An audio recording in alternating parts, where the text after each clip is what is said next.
Official reopening with most restrictions being lifted. And we have live team coverage of what's changing. CBS 2's Cara Finstrom is live at Dodger Stadium, but we begin with Tina Patel live in the Westlake District. Tina. Good morning, Amy. The reason we've gotten to this point where places are able to reopen is because of all the people who have gotten vaccinated. More than 40 million doses administered in the state. And this morning, the governor is at Universal Studios talking about that accomplishment. We are mindful and sober that we need to continue to encourage people to get vaccinated, and we need to encourage people to be thoughtful, to be judicious, mindful of these mutations, mindful of the variants all around the rest of the world, mindful that not everybody is doing as well as the state of California.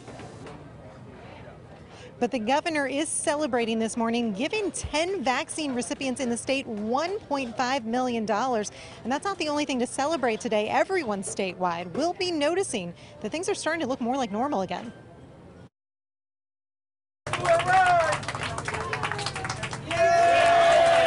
This morning, Langer's Deli officially welcomed customers back in their dining room for the first time in 469 days. Norm Langer says there were many times over the last year when he wondered if he'd make it to California's reopening. Are we going to be able to weather the storm?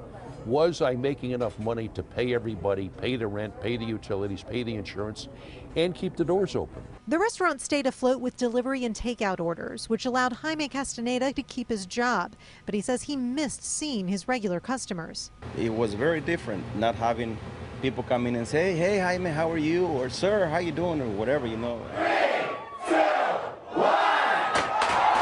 In West Hollywood, the celebration began right at midnight. Clubgoers could not wait to pack the dance floor at the Abbey again.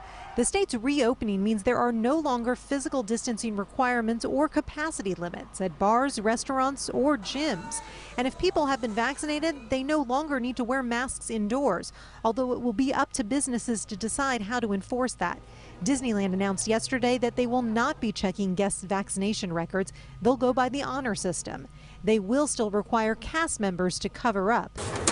Back at Langer's Deli, employees will also keep wearing masks just as a precaution. I'm still going to wear the mask until we can come to a conclusion that everybody is safe. Like, we're not going back again and suffer another closure. Norm Langer says he's not sure the deli could survive another shutdown. So even though it may not be popular, he's going to ask his customers to wear their masks when they're not eating. I think what people are missing, there is a segment of our population that is compromised.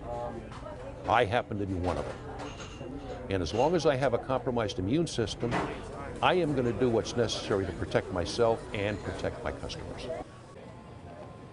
So keep those masks handy because some businesses may still ask for them, and they are still required on public transportation, in schools, and in hospitals. Amy, we'll send it back to you.